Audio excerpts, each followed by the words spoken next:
మన యేసుక్రీస్తు నామం పేరిట మీ అందరికీ సమాధానం కలుగును గాక. ఈరోజు బైబిల్లో నుంచి ఒక టాపిక్‌ని తీసుకొని దేవుడు ఆ టాపిక్‌తో మాట్లాడాలని చెప్పి నేను ఒక కంటెంట్‌ని తీసుకొస్తున్నాను. మీ అందరికీ తెలిసిందే. కానీ దేవుడు తన ప్రణాళిక డిఫరెంట్‌గా ఉంటది. అయితే ఈరోజు నేను తీసుకునే టాపిక్ ఏమనగా యోబు ఎవరు? అసలు బైబిల్‌లో యోబు గురించి దేవుడు ప్రత్యేకించి లెక్కించాడు. యోబు వంటి యథార్థవంతుడు ఎవరు లేరు. అంత కలిగిన యథార్థమైన వంతుడు యోబు. అసలు యోబు ఎవరు? యోబు ఊజా అనే ఒక ప్రాంతానికి చెందినవాడు. యోబు యెహోవాని ఆరాధించే ఒక ధనవంతుడు, చాలా ఆస్తిపరుడు, చాలా యథార్థమైన వాడు, చాలా మంచివాడు, అన్ని లక్షణాలు కలిగిన యోబు. యోబు నిత్యము యెహోవాని ఆరాధించేవాడు. యెహోవా అంటే చాలా చాలా ఇష్టం. యోబుకి తనకు ఆస్తి చాలా ఉంది. ఒంటెలు ఉన్నాయి, గొర్రెలు ఉన్నాయి, మేకలు ఉన్నాయి, చాలా మంది పని వాళ్ళు ఉన్నారు, చాలా ఆస్తికరిత. అలా యోబు అలా ఉంటున్నప్పటికీ తన ఆస్తిని చూసి కానీ తన గొప్పతనాన్ని చూసి కానీ ఎప్పుడూ గర్వించలేదు. పేదలకు సహాయం చేయడం, హెల్ప్ చేయడం, మంచి మంచి పనులు యోబు చేశాడు. అంత యథార్థమైన కలిగిన వ్యక్తి యోబు. అంత మంచి వ్యక్తి యోబు. అలా యోబుని చూస్తున్నప్పుడు యెహోవా చాలా సంతోషించేవాడు. ఒకరోజు సాతాను యోబు దగ్గరికి వచ్చినప్పుడు యెహోవా దేవుడు ఇలా అన్నాడు సాతానుతో, చూసావా, యోబు వంటి యథార్థవంతువాడు భూమి మీద ఎవరూ లేరు. యోబు అంత మంచి కలిగిన వాడు అని అడుగుతాడు. అప్పుడు సాతాను ఇలా అంటాడు, దేవా, మరి యోబుకి మీరు చుట్టూ కంచెను వేశారు, తనకి చాలా ఆస్తి ఇచ్చారు, అన్ని విధాలుగా మీరు దీవించారు కాబట్టి తను మిమ్మల్ని ఆరాధిస్తున్నాడు, మిమ్మల్ని పూజిస్తున్నాడు. అవన్నీ మీరు తీసేస్తే మిమ్మల్ని కూడా పూజించరు అని యెహోవాని సాతాను అడుగుతాడు అనమాట. అప్పుడు యెహోవా దేవుడు ఇలా అంటాడు, నీకు అన్ని అధికారం ఇస్తున్నా, పరీక్షించు, యోబుని పరీక్షించు, కానీ ఆయన ప్రాణం మాత్రము తీయొద్దు, అదొక్కడు తప్ప మిగతావన్నీ నువ్వు పరీక్షించవచ్చు అని చెప్పినప్పుడు సాతాను దాన్ని ఓకే అని చెప్పి అక్కడి నుంచి సాతాను దేవుడి దగ్గర నుంచి వచ్చేసి భూమిపైకి యోబుని ఇక శోధించడం స్టార్ట్ చేసేసాడు, పరీక్షించడం స్టార్ట్ చేసేసాడు. ఫస్ట్గా యోబుకున్న ఆస్తి ఏవైతే ఒంటెలు ఉన్నాయో అవన్నీ కల్దీలు వచ్చి అటాక్ చేసి ఆ ఒంటెలన్నింటినీ తీసుకెళ్ళిపోయారు. తర్వాత తనకున్న గొర్రెలన్నింటినీ తీసుకెళ్ళిపోయారు. తర్వాత తనకి ఏ ఆస్తి ఉన్నదో ఆస్తాన్ని దొంగతనం చేసి మొత్తం తీసుకెళ్ళిపోయారు. అలా అంత ఆస్తి పోయింది, గొర్రెలు పోయినాయి, అన్నీ పోయినాయి. అంత దుఃఖ ప్రాంతంలో ఉన్నప్పటికీ యోబు తన యథార్థను వదలలేదు. దేవుడి పట్ల ఉన్న తన ప్రేమను విడిచిపెట్టలేదు. అంత యథార్థంగా ఇంకా కలిగి ఉన్నాడు. ఇంకా ప్రేమ ఎక్కువైతుంది కానీ ఇంకా తక్కువ అవ్వలేదు. నా సహోదర సహోదరి, దేవుడు కూడా మీతోనే మాట్లాడుతున్నాడు. మీ దగ్గర ఏ ఉన్నా కూడా, ఎలాంటి ఆస్తి ఉన్నా కూడా, ఏ ఉన్నా కూడా, పోయినా కూడా భయపడొద్దు. దానికి డబల్ ఇచ్చే దేవుడు ఉన్నాడు నీతోని. అంత మంచి దేవుడిని నువ్వు కలిగి ఉన్నావు. దేనికి భయపడొద్దు. అవి అన్నీ నీకు పరీక్షించబడుతున్నాయి. సాతాను పరీక్షిస్తున్నాడు, లేదా దేవుడు పరీక్షిస్తున్నాడు. ఇవన్నీ పరీక్షలను విజయం పొందినాక డబల్ నీకు దేవుడు ఆశీర్వదించబోతున్నాడు. కాబట్టి ఈరోజు ఈ యొక్క వాక్యంతోనే దేవుడు నీతోనే మాట్లాడుతున్నాడు. యోబుకు చూడండి, ఎన్ని కష్టాలు వచ్చాయి, ఎన్ని ఇబ్బందులు వచ్చాయి, ఎన్ని ఇబ్బందులు వచ్చాయి. అయినప్పటికీ యోబు తన యథార్థను విడిచిపెట్టలేదు. అన్ని కోల్పోయినా విడిచిపెట్టలేదు. లాస్ట్కి చివరిగా ఒక ఇంట్లో యోబు తన పిల్లలు అక్కడ భోజనం చేస్తుండగా మొత్తం అక్కడ కోల్పోయి ఆ యొక్క యోబు పిల్లలు కూడా చనిపోయారు. ఆ వార్త విన్న యోబు ఎంతగా బాధపడ్డాడు, ఎంత చేశాడు. అయినప్పటికీ దేవుడిని ఒక్క మాట కూడా అనలేదు. దేవుడు ఇలా చేసిండు, అలా చేసిండు అని అనలేదు. నా కుమార్తె నీ విషయంలో కూడా ఏదో ఒకటి అవుతుంది, ఏదో ఒక విషయంలో నువ్వు భయపడుతున్నావు, ఏదో ఒక విషయంలో నువ్వు కోల్పోయావు. దేవుడు ఇలా చేసిండు, అలా చేసిండు, దేవుడి మీద నిందించుకు.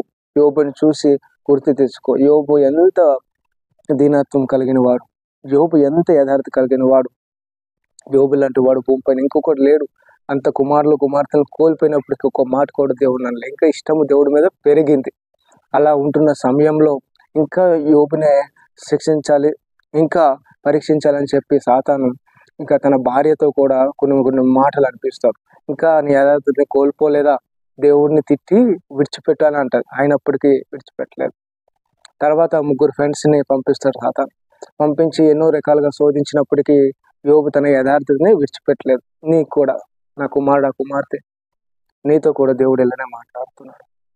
నిన్నెవరో వచ్చి ఎన్ని ప్రలోభాలు చేసినా, దేవుడు నువ్వు విడిచిపెట్టని చెప్పినా, ఎన్ని విధాలుగా నేను శోధించినప్పటికీ నువ్వు దేవుడి పట్ల ఉన్న యథార్థతని మర్చిపోకు. దేవుడు నీ పట్ల గొప్ప కార్యాన్ని కలిగి ఉన్నాడు కాబట్టి నేను పరీక్షిస్తున్నాడు. పరీక్ష సమయంలో నువ్వు వెళ్ళినప్పుడు కంపల్సరిగా నువ్వు విజయాన్ని పొందుకోగలుగుతావు. కాబట్టి యోబుని చూసి ముందుకెళ్ళు, యోబుని యథార్థతను చూడు. యోబు తన యథార్థతను కోల్పోలేదు. అన్నప్పటికీ అన్ని జరిగినప్పటికీ, అంత నష్టం జరిగినప్పుడు దేవుడి పట్ల ప్రేమను ఇంకా ఇంకా ఇంకా కలిగి ఉన్నాడు. అంత మంచి యథార్థవంతుడు యోబు. యోబు వలె నువ్వు నడువు, ముందుకెళ్ళు. యోబు ఎవరని మనం టైటిల్ పెట్టాం కదా, ఆ టైటిల్లే ఇవన్నీ మీకు చెప్తున్నాయి. దేవుడు ఎంతగా యోబుని ఆశీర్వదించాడో మీకు తెలుసా?